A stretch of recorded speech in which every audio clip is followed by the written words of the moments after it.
மன்னிப்பு கேளு, தயாநிதியை கோர்ட்டுக்கு இழுக்கும் பீகார் காங்கிரஸ் தலைவர். திமுகவுக்கு வாயில கண்டம் என்றுதான் சொல்லணும். போகிறவன் வரவன் எல்லாம் இழுத்து போட்டு 4 சாத்து சாத்துறான். ஆரம்பமே அசத்தலாம் நம்ம செந்தில் பாலாஜி அண்ணா அண்ணாமலையை பார்த்து கேள்வி கேட்டு துவங்கி வச்சாரு. அதுக்கப்புறம் நடந்தது எல்லாமே தஞ்சாவூர் கல்வெட்டுல பொறிக்கப்பட வேண்டிய பொன்னெழுத்துக்கு வரலாறு. சும்மா இருந்த ஏழை மக்களை ஓஷி என்று கிண்டல் அடித்தார் பொன்முடி. இப்போ ஜெயிலில் அந்த மக்கள் வரி பணத்தில் ஓசி சோறு சாப்பிட வேண்டிய நிலை பாவம் அவருக்கு. அந்தோ பரிதாபம். இப்போ ஊரெல்லாம் திமுகவை நோண்டி எடுத்து அடிக்கணும்னு முடிவு பண்ணிட்டாங்க போல.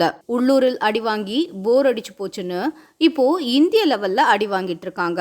பாராளுமன்றத்தில் வட மாநிலங்களை பற்றி கேவலமாக பேசி அதற்கான தொடக்க புள்ளியை MP செந்தில்குமார் தொடங்கி வைத்தார். சரி, கொஞ்சம் பிளாஷ்பேக் எல்லாம் தோண்டி அடிப்போம் என்று முடிவு செய்து 2019ஆம் ஆண்டு தயாநிதி மாறன் பேசிய பேச்சுக்களை எல்லாம் எடுத்து வைத்து திமுகவை தாக்கி கொண்டிருக்காங்க.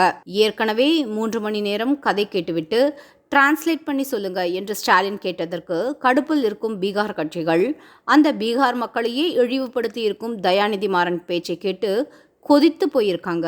நிதிஷ்குமாரும் தேஜஸ்வி யாதவும் தங்கள் பங்குக்கு கருத்து தெரிவித்துவிட்ட நிலையில் ஒருவனை விட எக்ஸ்ட்ரா பெர்ஃபார்மன்ஸ் செய்ய வேண்டிய கட்டாயத்தில் இருக்கிறது காங்கிரஸ். இப்போது காங்கிரசின் தலைவர் ஒருவர் அடுத்து வரும் 15 நாட்களுக்குள் தயாநிதி மன்னிப்பு கேட்காவிட்டால் அவர் மீது கோர்ட்டில் வழக்கு தொடர்வேன் என்று கூறியுள்ளார். அவர் பேசியே கிட்டத்தட்ட 5 வருஷம் ஆக போகுது. இப்ப எதுக்கு 15 நாள் டைம் கொடுக்கிறார் என்று புரியல. எது எப்படியோ மொத்தத்தில் சமத்துவம் சமதர்மம் என்று டயலாக் அடித்துக்கொண்டு ஊரை ஏமாற்றிக் கொண்டிருந்த திமுகவின் முகத்திரை கிழிய துவங்கியுள்ளது ஒரு பெரிய ஆறுதல்.